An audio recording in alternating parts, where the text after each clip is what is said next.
What's up, and welcome to another episode of the Grindline Podcast. You're listening to episode 260. I am your host, Greg. I'm here tonight with Ryan and Tyler, and we have an episode. There's a lot of stuff happening in the hockey world in general. The Red Wings are winning games. The All-Star jerseys are terrible. But how you guys doing tonight? I'm good. Tired. A lot going on at home. But other than that, pretty good. Pretty good for the most part, I would say. This weather is fucking brutal, but besides How much that, snow do you got? we don't have a lot of snow, but it's 17 degrees out, and we're getting more snow on Friday. So, Boo-hoo. It was like 2 degrees here this morning, and yesterday it was like -4 outside in the morning. So yeah, I think we're getting that next, frankly. You're about to get our cold snap. Get a little pond hockey in, hopefully, at some point. Currently 14 out for us right now. It's finally above 10 degrees for the first time in 4 days.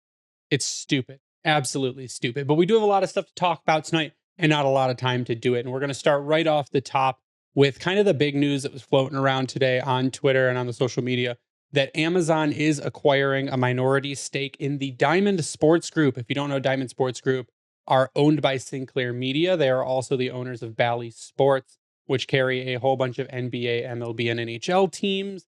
Now, this will mean that the NHL games will be available on Amazon Prime. Details have not been sorted out yet, but they will be. But after the end of this season, it does sound like the rights are going back to the NHL and that Amazon would have to work out a deal, or Diamond Sports Group still. They're not going to be Amazon. Amazon's just going to own a minority part of them. They're going to have to renegotiate rights with the NHL, or the NHL can choose to distribute it themselves, or the Illich companies have apparently been working on a streaming platform since like 2019 that we haven't seen or heard anything Really? about. Yeah, it was news a long time ago that they were trying to work on some kind of media platform for their teams, but I haven't heard anything since 2019. But that's the news. I mean, for me, I feel like it's a positive step because the Bally Sports app is absolute garbage and no one wants to use it. And Amazon has a really solid platform for video streaming. It's really easily accessible, works all the time, and it's just easy to navigate. And I don't have to log into it 800 times. So I'm assuming there will be some slight fee on top, maybe a $15 fee for sports on top of whatever you already pay. But Amazon Prime Video is, if you have Amazon Prime, you have Amazon Prime Video. You're just going to have to probably pay an upcharge to get the sports. Yeah, it's going to be interesting to see how that part of it plays out. If you can't think they just don't, oh my God, we can't score. Why? Like the way they've handled football, I haven't really done a lot of baseball watching on there. Hold on, Ryan. If you're wondering, we're recording during the Panthers game, and Ryan might have aneurysms during mid conversation. So if he Raymond randomly had a interrupts his move on thought, net, deked around, couldn't score, and then Perron just decided to miss a wide open net. They've got Bobrovsky, Florida does, in net. You have those opportunities. You have to score them because what happened last time we played, we got shut out. so if Ryan goes into ramble mode and starts yelling obscenities, it's because of the game. But continue about Amazon, Ryan. Or if my brain shuts off as I'm watching the play. But no, I mean, what they've done to this point, I mean, they've handled Thursday Night Football extremely well, in my opinion. And the baseball games, they've put out a good product, essentially, when it comes to sports streaming. And honestly, like what you just mentioned, the consistency factor when it comes to the platform that it comes off of, whether it's on your phone, website, through an Xbox or what have you, it works. That's the glory of it. So that would be best case scenario there. What I was happy to see when looking into the article today is that they mentioned there will still likely be something in terms of a cable TV package, which for me, I think they said cable is unaffected. Yes, which is fantastic for me, which means I can keep cable because I don't like having to switch between every freaking app to watch different games at the same time. So me being the cable junkie, I love that aspect of it. I hope that's how it stays and how it works. But we'll go from there. But Amazon, that's a huge step. Preference would be like what you mentioned. If Illich actually did take something over, that'd be awesome. Because now we're gonna get even more Detroit, either I don't know, with the Pistons, you think they'd be a part of that? or would it be just the top? You'd Are have the to, Pistons right? even a real team anymore? Well, No. with Tom Gore's, no. But I'd be intrigued if they did something like that. Would they include the Pistons being, since it was part of Valley? I would assume so. But that would just open the door up. Like now we maybe probably get more specific content with like Daniela and Ken Cow. Like it goes from just the YouTube realm from all the stuff that we're used to seeing with the Tigers and Red Wings in particular. Now it's you've got specialized programming. It's to be like what MSG does for the Rangers and what you guys have with NESN or NESN, however you say it. Kind of like what used to be on Fox Sports Detroit when it was Yeah. Fox Sports Detroit. There was Wingspan. There Well, they was still other. do that. They still do certain things as such as that. You could get exclusive app content. Yeah. Right. But there's still quite a bit of national or random broadcasts that take place on it. So maybe you'd see more localized broadcast of things. I mean, I get it. They show high school championships and things of that nature, but maybe we get more of it. Is kind of where I'm More trying to college hockey and stuff like that on there or too. that, yeah. Yeah, I think it's a good move overall, and I know a lot of people are going to poo-poo it because it's Amazon, and they're like, I hate giant corporations, but guess what? They've got the money to do it, and they have the shit platform works. already built, and it works. So I'm all for big money investments in it if it means that I'm going to have a consistent high-level experience that I Mhm. don't have to like I said, log in 100 times. Every time I open the Bally app now, I have to log in. I have to go to a computer and authenticate it. Then I have to authenticate it a second time, which is absolutely insane to me. And there's no like button that says remember me or anything. So it's absolutely terrible. But I think that's the good news moving forward. Yeah, it's awful. It's terrible. And Ryan's now going to sing Coco. I'll say one thing about that. I mean, obviously, I really haven't had to deal with that living in Boston, so I use ESPN and ESPN Plus. But that app has its own problems too. So let's just not kid ourselves. Like that app is perfect. That app has its issues too, at times. But regardless of the situation, anything is better than from what I've heard of that Bally Sports app and what I experienced when I was with you, Ryan, watching that Columbus game. You had to log in a couple times before you fucking through your remote through the screen of the TV. So yeah, I mean, like I said, it'll be a good step in the right direction.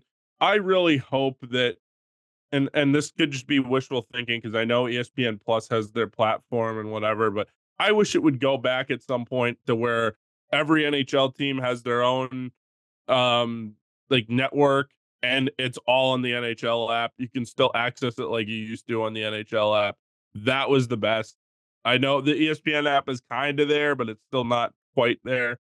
It's gotten better from the first couple of years, so I'll say that. So, anyways, I think it's a step in the right direction. You mentioned the NHL app, and I forget who it is I follow on X, but they reached out to ESPN help, and it sounds like because with the NHL app, you could go back and watch games like throughout an entire season and have no issue. Yep. It sounds like the ESPN app drops games off after 30 days. I think they said, released in a statement yesterday that that's a glitch. It is not supposed to happen. Did? Yeah, Okay. that they're investigating it because they said that is not supposed to happen. Interesting. Well, that's good to know because last I saw, which was maybe about 2-3 weeks ago, someone had tried to be like, hey, I'm trying to go back to these games. Yep. Where are they? And then they're like, oh, it's a 30-day thing. So yeah, I saw that too. No, they released, it was either today or yesterday. They said that should not happen. You notice one thing that I'll say one thing about the NHL app and what it used to be. It was basically it was a spin-off of MLB TV, which was the first one, and MLB TV was fantastic. So we interrupt your broadcast for a beautiful goal by none other than Moose. Big tip, Rasmussen. I just saw it on my feed. So but continue talking about the now garbage NHL app. But yeah, there was a spin-off. It was a spin-off of MLB TV, and it was fantastic. It got better every year, and it's almost like the ESPN app has way too much packed into one app. Am I right or am I wrong with this? Yeah. I mean, I said they have a ton of sports. That's what it is. There's just so many different sports. Yeah, but they are, dude. They're still called the worldwide leader in sports. So having all of those things, like they just renewed their NCAA rights for championships for the next 9 years. Yeah. And what the fuck? they got scored on. But so I mean, I get your point there, but I know what you're trying to say in the sense of having a dedicated NHL app was Yep. fantastic. There's no question about it because they would have stuff from NHL Network get posted on there. You could watch the episode, the prior recorded or non-live episodes that were going on. The way they set things up, it was just awesome. And then It you had the worked. I ability don't know to. why you broke it. Well, I know, Yep. but that's the annoying part too, like what you said, because you could save your favorite team to it. That's what you come to as your home screen, and then you can go to the league. You can watch all the different highlight packages they have from every single game. You can watch the other games. If you You can have look at your the NHL standings. ticket, you could watch all the games there. But anyways, All right, we're getting Yeah, too that deep app into was app talk. We're done talking about apps. Yep. The next thing we're going to move on to, though, is a, I guess, controversial subject in the NHL currently. I think it's terrible, but the NHL All-Star jerseys were released, and they are god awful. They look like my daughter, who is like 5 years old, could have probably designed a better jersey well, than it was this. Justin Bieber, so it's not far off. They're all condiment colors. It's the back of them. I don't know what kind of crazy balloon font that was chosen for the numbers. The numbers are really spaced It's apart. supposed The to be like name, a text message. that's what it looks like. The name is like in a black bubble underneath the numbers on the bottom of the jersey. They said the only thing that could have made it worse is if they used Comic Sans font. Probably would have made it worse. The Dan Gilbert special. But what it is, I guess, is they say that people over the age of like 27 hate them, and people under the age of 27 love them. And if that's who they're advertising to, those are the people who always say they don't have money. So who's buying these jerseys? I guess that's my question. Well, we already know someone in the Discord is going to, but they're also a jersey whore. So Well, you're trying to promote to the younger audience, but I don't think your jersey style is the way to do it. Because if they like hockey, and as long as it's a decent looking jersey, they'll probably buy it. You just excluded an extremely large portion of the people that watch by putting out whatever these hideous abominations are. Literally, the logo is 3/4 of the front of the jersey.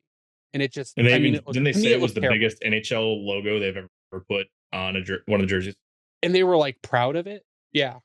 For all of the reverse retro nostalgia bullshit that Adidas has been throwing at us the last several years, you would think that for their final go round, they'd go to an old school style all-star jersey. No, they're prepping us for Fnatic. They're prepping us. Yeah. Like especially going to Toronto. Like we should have known with the ugly red logo that was on the Maple Leafs jerseys that this all-star jersey would be trash. That should have been our first clue. Because every time I see it, I'm just like, what the hell is that? And no, they managed to somehow come out with the worst possible thing after all of the jerseys they've done to this point. It's actually impressive to this point because there's the consistency factor that they have is on point. They have stuck to the brand of Adidas, just sucking the life and excitement out of anything sports related. That's why you see, and I've touched on this before, all these college teams that have Adidas, especially in football, they all suck.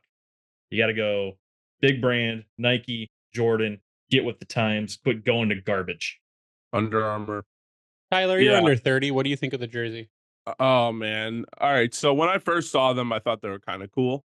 And the more I've seen them and the more I've looked at them and like tried to like picture what they're gonna look like on the ice, the more I just hate them.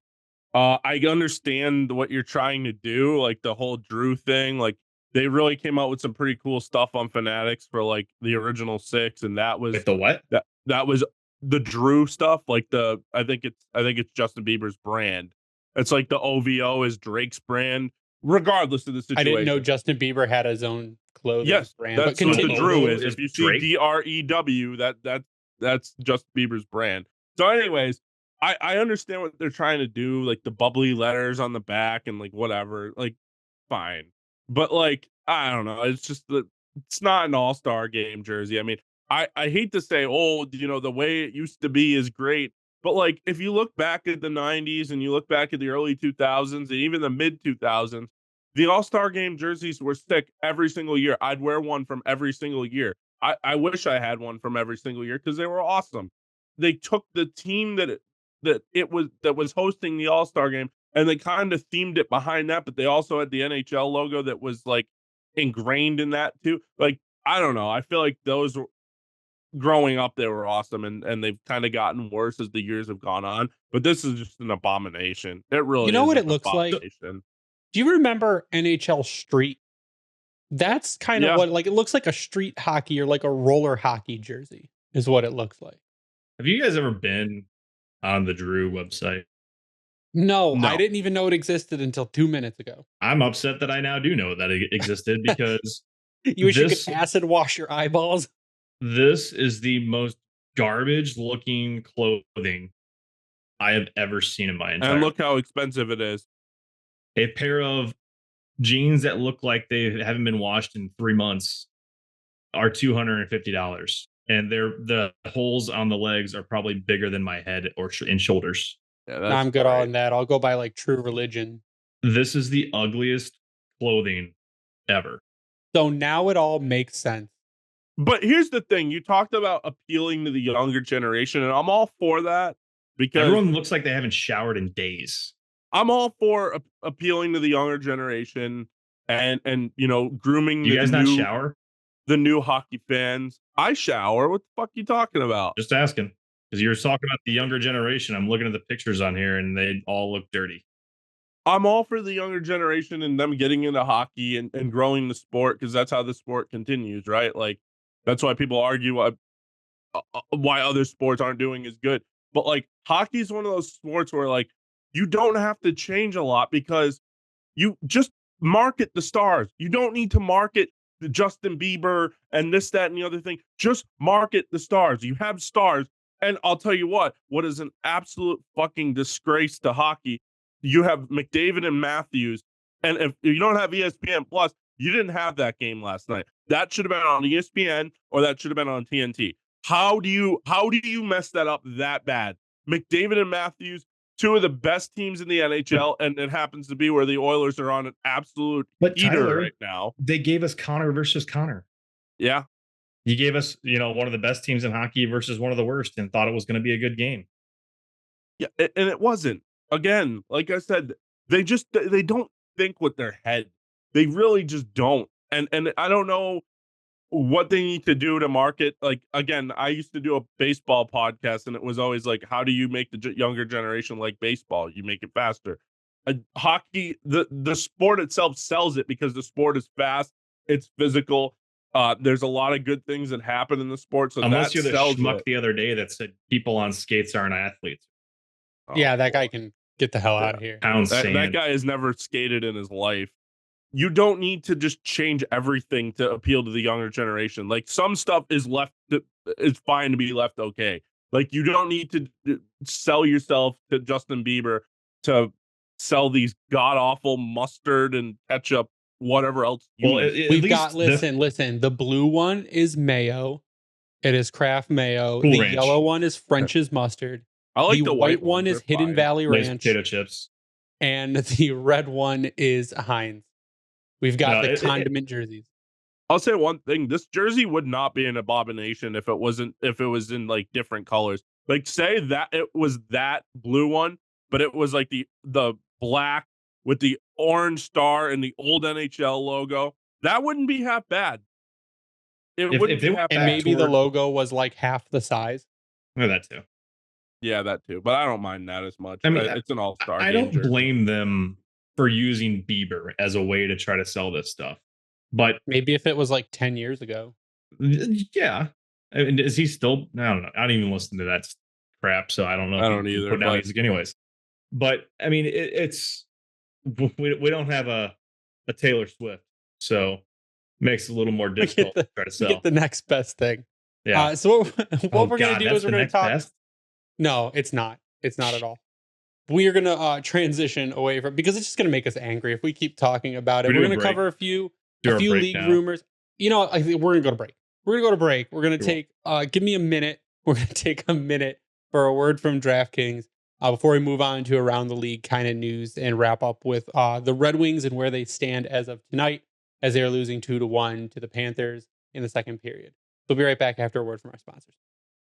We know hockey games move fast, but with DraftKings Sportsbook, an official sports betting partner of the NHL, you can score faster than anything happening on the ice. This week, new customers can bet $5 and get $200 instantly in bonus bets. And with guys like DeBrincat and Kane and Dylan Larkin piling up points, you always have good choices for bets on DraftKings. Download the DraftKings Sportsbook app with code THPN. New customers bet just $5 on the NHL and get $200 instantly in bonus bets only on DraftKings Sportsbook with code THPN. The crown is yours. Gambling problem? Call 1-800-GAMBLER or visit www.1800gambler.net. In New York, call 877-8-HOPENY or text HOPENY 467369. In Connecticut, help is available for problem gambling. Call 888-789-7777 or visit ccpg.org. Please play responsibly. On behalf of Boot Hill Casino and Resort in Kansas. 21 plus, age varies by jurisdiction, void in Ontario. Bonus bets expire 168 hours after issuance. See dkng.com/hockey for eligibility and deposit restrictions, terms, and responsible gaming resources. NHL and the NHL Shield are registered trademarks of the National Hockey League. Copyright NHL 2024. All rights reserved. And we're back. And of this second, the Detroit Red Wings sit in the first wild card spot in the East after the Toronto Maple Leafs. I mean, so we're 1 point below the Maple Leafs, and the Maple Leafs have lost 4 straight. So if we they got a game on 2 games on us, right? They've got 1 game on it. Well, after this game, they'll have 2 games on us. But if we win this game, we will leapfrog them into 3rd in the division. They've played 42 games. We've played 43. This is our 44th game currently against the Panthers. Oh, I'm thinking of Tampa. I'm sorry. Yeah, no, not Tampa. The Red Wings are on a streak, though, right now. They have points in their last 6 games. They are 5-0-1, 23 goals for, 16 against in that period, with a Corsi for of 42.4 and a PDO of 107.9, meaning they've been getting some luck. Pucks have been bouncing their way. And I guess it's just they've played really good hockey after December. December was a god-awful month. Yeah. And January has started out really hot for them. Right now, they've played 43 games. Like I said, they are 22-16-5 with 49 points. The same point last season, they had played 43 games, were 18-17-8 with 44 points. But what Ryan pointed out before we started recording is the goal differential. I think that's the biggest thing. So they had negative 15 goal differential at this point last season. As for right now, they are at a plus 11 goal differential. So scoring is way up for the Red Wings. I believe they have 4 fewer goals scored on them or 5 fewer goals scored on them. And it just seems to now be picking up in a point where it needs to pick up. You needed to start the new year on a hot streak, getting points, and you needed teams around you to start falling down. And it seems like Toronto has started to fall down, which is kind of your prime target. To kind of go backwards a little bit on the goal diff aspect. So we allowed more to this point last season. We've also scored 21 more goals coming into tonight's game than we did at this point last season. So huge turnaround in that sense. And that was one of the things that we really hit hard, I should say, before the season got going, which we're going to have to revisit that, I think, in the next couple weeks when the All-Star break hits, our mid-season or our preseason predictions when we had the lockdown guys on. This is where I think a lot of people were expecting them to be.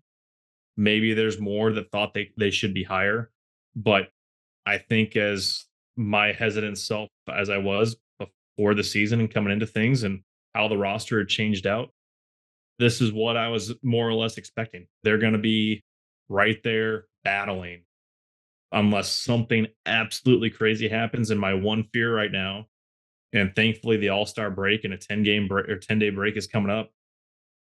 They're riding Alex Lyon hard. And coming in at around this point last season, they were doing the same thing with Billy Husso. And Lyon's been phenomenal, though. He has. He has looked great. He has not looked tired. He's got the crazy eyes, like that rival Rasmussen going on. And as Lalone has stated, they're riding the hot hand, and rightfully so, because Husso's still out hurt. I think he's now finally back skating with the team. Reimer had a great game the other night, that kind of redemption night, if you will, to get the team a win. But those are few and far between from him at this point compared to how he started out the season a little bit. So ride it. let it keep going with it, because if they want to be in the hunt, I still think the wild card is going to be their best shot. And to be quite honest, that's going to be an uphill battle unless they can somehow, some way sneak into that third spot, which is going to be freaking tough. Yeah, I think your point about the All-Star break is a good one too, because if you look at the games leading up to the All-Star break, after this Florida game, we play the Hurricanes, the Lightning, the Stars, the Flyers, the Golden Knights, and the Sens. So it's an even mix against there's some winnable games there, some really winnable games in there. Didn't they say that we had we're the seventh or eighth hardest remaining schedule? Well, past the All-Star break, yes. Because Is when that you what it come is? back Okay. February 10th, you've got Canucks, Oilers, Canucks, Flames, Kraken, Avs, Blues, Hawks, Caps, and then Islanders. So that's your next 10 after the break, and that takes you all the way through February. I mean, you hope you take one from the Canucks. You hope to keep it close. Keep the West run going, man. They've been putting up good numbers with them this year. And one of those should be the dad's trip, which they generally perform okay in.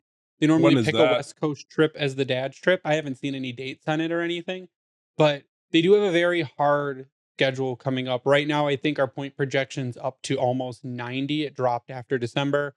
It was in the mid 90s. Now I think it's back up to around 90. But if you look at the teams around us, last season at this point, the Florida Panthers had 47 points. This season, they've got 57 points. Last season, the Tampa Bay Lightning at this point had 57 points. Now they have 49. So before the season started, we projected a drop in Tampa. They've dropped down a bit. You look at Toronto last season, they had 61. This season, they've got 50. The poor play recently has dropped them down a little bit. So there is shifting around in the division, and we have shifted up, like we said, from 44 to 49 points. So it'll be interesting to see, I guess, going throughout the rest of the season at the second half, because we are past the halfway point, that if we keep up, like Lalone said, halfway point is where we dropped off last season. If we keep up with what we have been doing, and you double where we're at now and say it would be 98 points, which would be, I mean, pretty far fetched based on our strength of schedule. But I think 91, 92 probably gets you in at least a wild card spot. So I'm hopeful that if they can keep doing what they're doing, and they now have the vets to do it, they now have the offense that we've seen spread around in order to do it. The only thing I think Steve needs to address at the deadline is defense.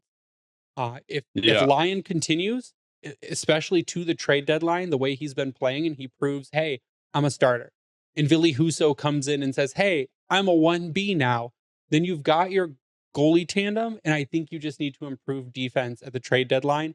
And I think we had talked about it before. That could be done by simply moving a guy like Mata for picks and bringing in an Edvinsson, or try to move Jeff Petry and just bringing in something you already have inside the system without having to give up stuff to bring in a high level defensive player. Yeah, I think that's the way you got to do it too, honestly, because I don't think you're going to be swinging for any of these, rentals or anything like that. That doesn't seem like that they would want to do that. It would be move someone off your roster and then, hopefully bring in one of the young defensemen, Johansson or Edvinsson. I think that's the way to do it, honestly. Yeah, when I talked to the guys from Grand Rapids last week, they said that Albert Johansson is a defensive machine.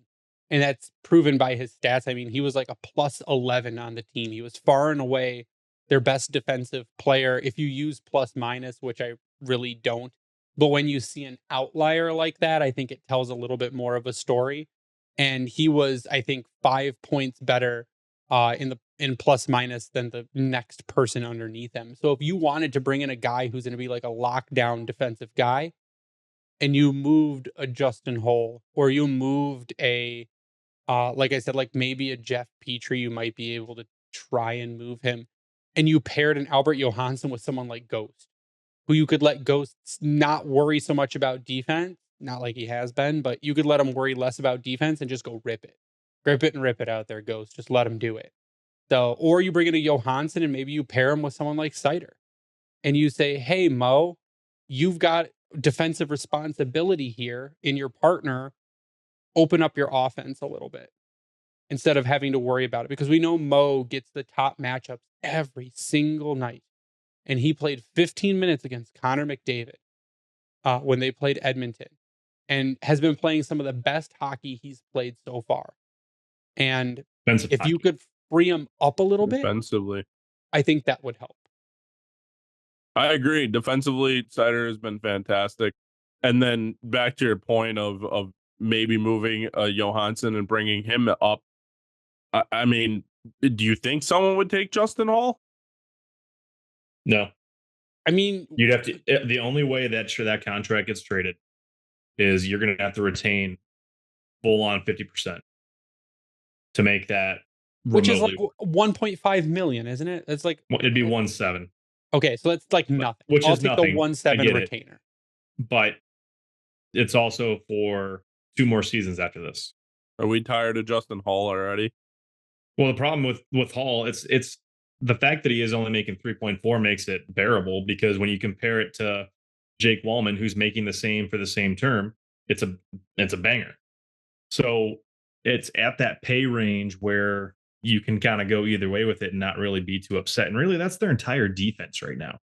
Everyone that is on their defense, we're not looking at a Danny DeKaiser situation, really, because wasn't he making? Who was making over 5 last year? Was it DeKaiser? Regardless, I can't think of remember who I'm thinking of right now, but Ben Sherratt's your highest paid defenseman, and honestly, he's earned it. I think this season he's turned it around. For the most part, when him and Petry aren't going full window licking, they're a sound pair, because Petry just kind of goes off in la la land and does his own thing.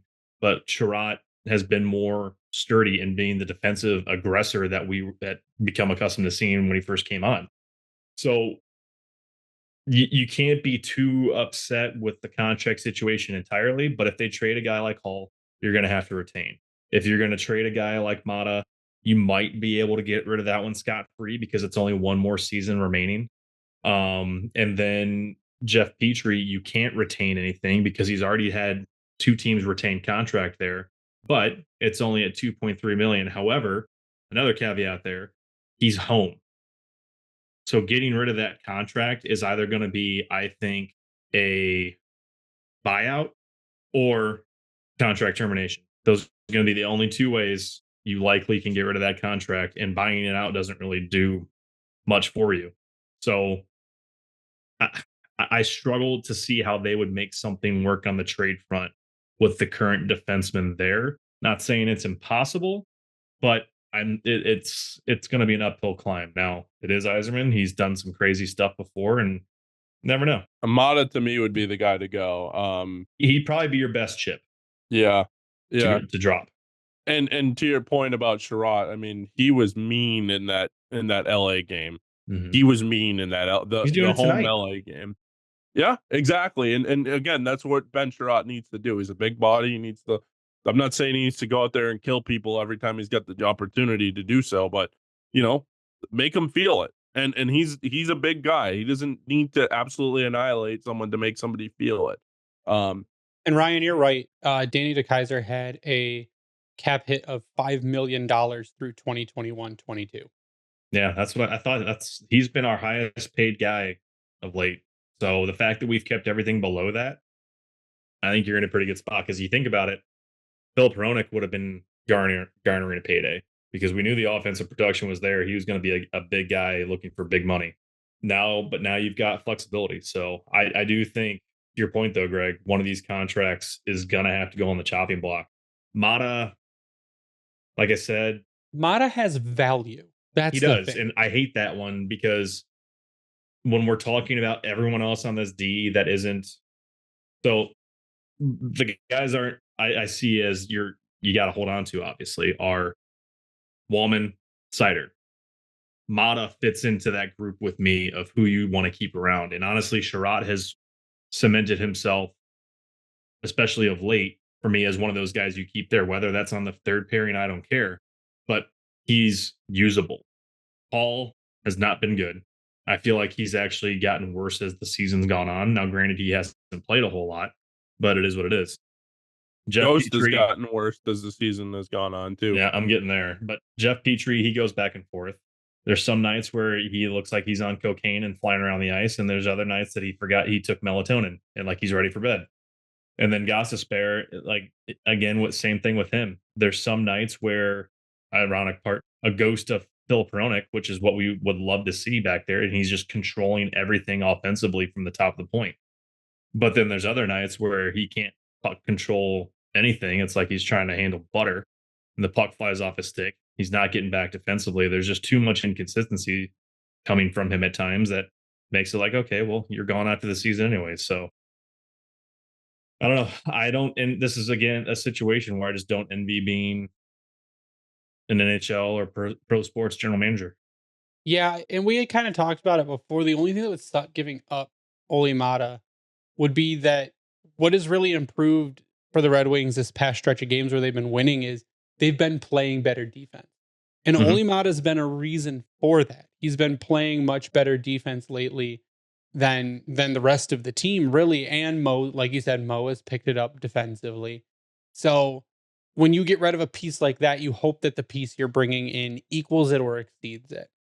And I Yeah. think that Simon Edvinsson, if he's cleaned up the penalty issue, could meet it or exceed it, but also provide you more offense than Olimata provides you. Oh, So definitely. if you stuck a second pair of, I mean, so here, try it this way now. What if you traded Ghost because there are going to be teams that want him, Mhm. and you put Edvinsson in Ghost's spot? So your second pair is Edvinsson Mata. I I think mean, that honest. also Right. bumps you up. Yeah, I could see that because you're getting, I think, not to say that Ghost isn't a good skater, but Edvinson is probably one of the best big man He's skaters an that we elite have. skater, pretty Oh elite yeah, skater. and I mean, yeah, I think one of the big points that they touched on, especially in the broadcast, was they have to clean up, or he has to clean up his timing. You could tell that he was used to things in the AHL, and that it is just a step behind. And when he got to the NHL level, he didn't have that same luxury. And if that was what you're trying to work with, and that's how you get either him or Johansson into the lineup, I'd be good with it. But I think to your point, you do like you could take it two ways. Do you want to stick with a defensive theme, and that's where you have Johansson come in, and now you've got a Sider and a Wallman driving your power play units, or do you go with the Edmondson route? Now you're sacrificing a little bit of defensive play, even though you know it can be there, but it's finding that comfort level to make sure that he can come in there and actually be successful with it. But the caveat to that is now he's probably spearheading your second power play. Not saying it would happen, but that is where you could see him possibly thrive. Yeah, I think when it comes down to it, though, there are options. Mhm. I don't love the idea of moving on from Ghost, namely because I think the power play unit has been really good, with him quarterbacking it pretty much. The first unit with Larkin and Perron and Compher and Raymond, and obviously Kane was on that at one point, but hurt right now. I think that Ghost is a perfect power play quarterback. I mean, there's no perfect way to do this, so I guess if you had to do it and you choose between a really good defensive defenseman in Mata or a really good offensive defenseman in Ghost, I guess you take the defensive defenseman because of where the Wings lack in defensive coverage in their own zone and letting people behind them. Although they've gotten way better at that over the last couple, I would say last like 6 to 8 games, somewhere around there.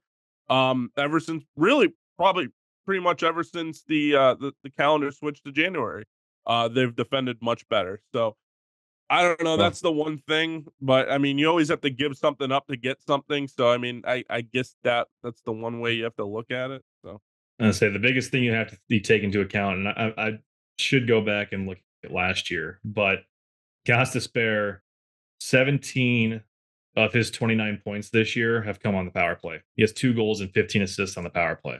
If that is who you move on from, I mean, I think you can get a lot of that back with a Wallman. We've seen it work before. I like the thought that they're using him more defensively because, I mean, he's what, top 10 in shot blocking for the league right now. But that's where you're hoping that if you do make that switch and you have an Evanson come in, you want to try to replicate that. I mean, is it going to happen? No. But that I guess too is where now you turn to let's see what Sider has. Now I'm intrigued. He's got 23 points on the season. Of those on the power play, he has 12. So 12 of his 23 come from the power play, 3 goals and 9 assists. So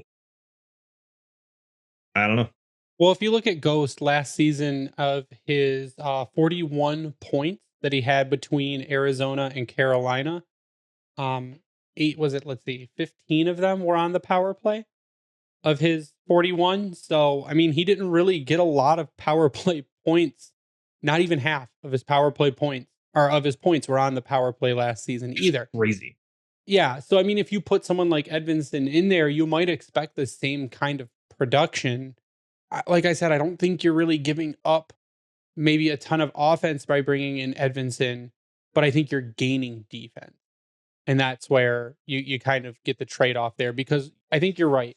Going forward, second half of the season, the defense needs to step up or needs to improve.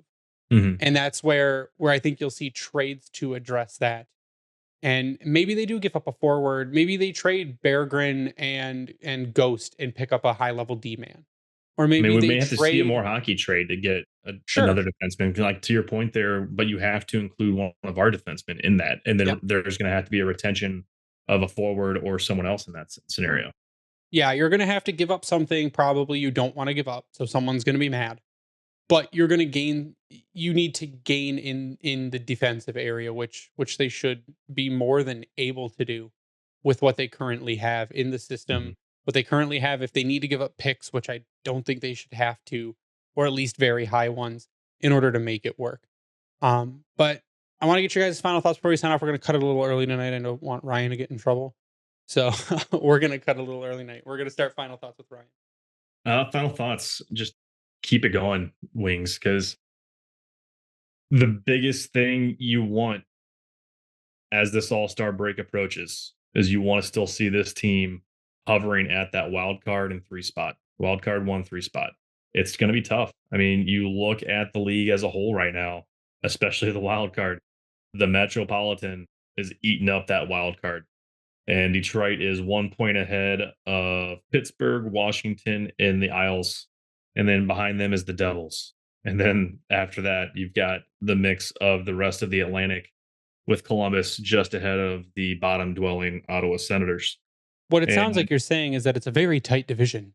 it's a very tight division. But what I wanted to, the point I wanted to get to earlier, as you were talking about the comparisons from this year to last year, um, there's points for the taking. We're starting to see that balance a little bit in terms of the teams that were at the top last year. They stayed there. They kept winning, like Boston in particular. This year, we're starting to see that wealth get spread out, which I think we thought we would see a little bit more of last year. And now there's a little bit more. I hate using the word at this point because it always bites me in the ass. Parity going on in the league, and because of I think the cap situation, Detroit has weaponized that to an extent, and it's in their favor. Now I get it. We bitch about some of the contracts on defense, but we just made the point that we have nobody making more than 5 million, and the person that was making that had a destroyed back that was at the peak of our ultimate demise. So the train, keep riding on it. Go enjoy it. There's going to be ups and downs. We're going to get emotional. I probably will because I can't control those things half the time anymore. But overall, it's you can't be upset with where Detroit's at this point in time because this is how it's going to be a ride all the way up until the end. And unless something really bad happens and we get decimated with injuries, this is the team that I was expecting to see. And it's going to make for an exciting time at LCA, which I can't wait for. So on that, already around 33. Yeah, 100% agree. Just keep this party rolling. Keep getting points. Even if you don't win, just try to get a point.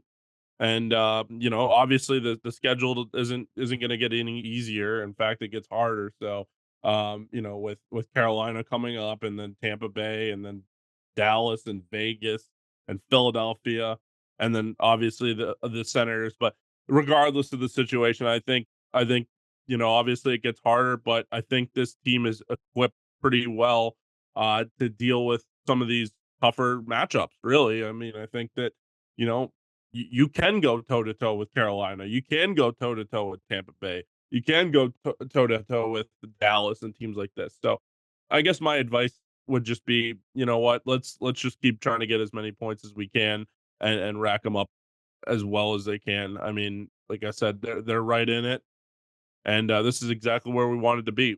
Would we want to be a little bit higher? Sure, but I mean, every team says that. So I guess just be thankful of where you are, considering how bad December was, and just go from there. And you can follow me on Twitter or X at SteelDog91.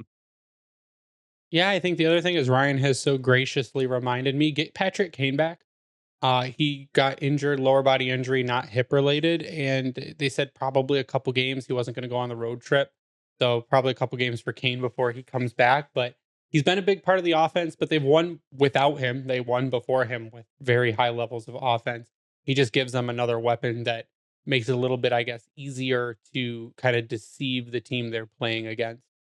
So again, they're still down 2-1 to Florida in the third period, but it's just win games. Keep winning games. Keep bringing the energy.